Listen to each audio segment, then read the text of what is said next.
Hello，大家好，我是生活在美国洛杉矶的北京人雷姐，今年67周岁了。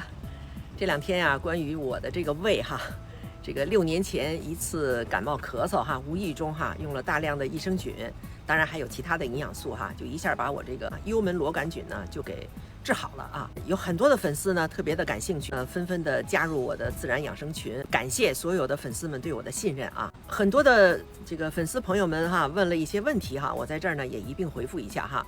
有的人说呢，吃酸奶里是不是就有益生菌？是的啊，其实我们的食物中啊，很多的食物中都有益生菌哈，但是呢含量都比较单一，或者呢含量比较小啊，比较少。如果我们去预防啊，缓解一些我们身体上已经出现的症状啊，那么就一定要大剂量啊。所以有的朋友也问啊，什么叫100亿啊？100亿是多少啊？那看来这些朋友对益生菌的这个基础知识哈，还需要提升啊。你这个益生菌如果连1个亿、2个亿都不到哈，那就谈不上你的健康保健的功能和作用了哈。益生菌呢是我们体内本身就有益于生命的菌，就叫益生菌，是吧？那同样呢也有不利于生命的啊，对我们的有害菌，那中间还有墙头草两边倒的哈。那正是因为我们整个肠道里的益生菌的量不够，所以我们才会有各种各样的症状啊。比如从头到脚吧，有的人偏头疼啊，有的人这个便秘呀，有的人这个胃里总不舒服啊哈，有的人肠胃消化不好啊，有的人总放屁啊，而且屁特别臭啊等等哈。这些呢都是益生菌不够啊引起来的。有的人也问了哈，说那个益生菌不是肠溶吗？那跟你这胃有什么关系呢？怎么能把胃里边的这个幽门螺杆菌给这个消除了？那这个呢，就是说大肠与肺相表里，肺主皮毛哈，而整个的消化系统呢，大肠里面的益生菌的这个分量多少是非常重要的啊。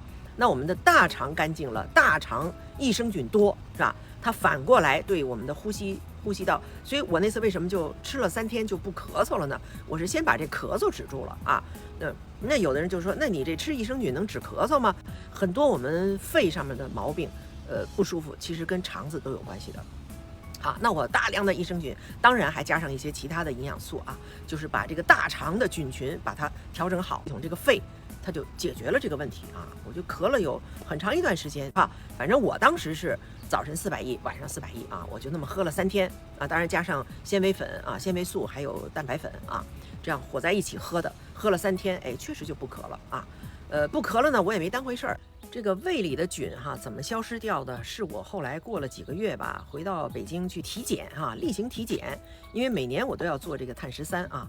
然后那一年呢就体检了，哎，这个事儿就好了啊，就没有了。我还特别问了主治医生啊，他说检测是没有了。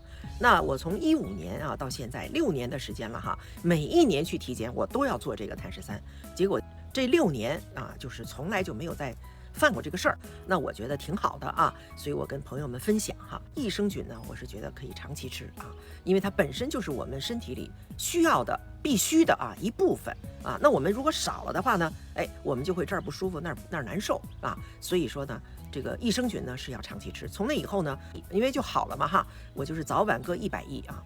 那现在回到美国呢，它这个剂量呢，一袋呢是63个亿，那我就早晚各吃2袋啊，就是100多亿啊，我宁可那自己的身体嘛，对吧？又是补充益生菌，那我宁可让它多点，我也别让它少了，别亏了哈。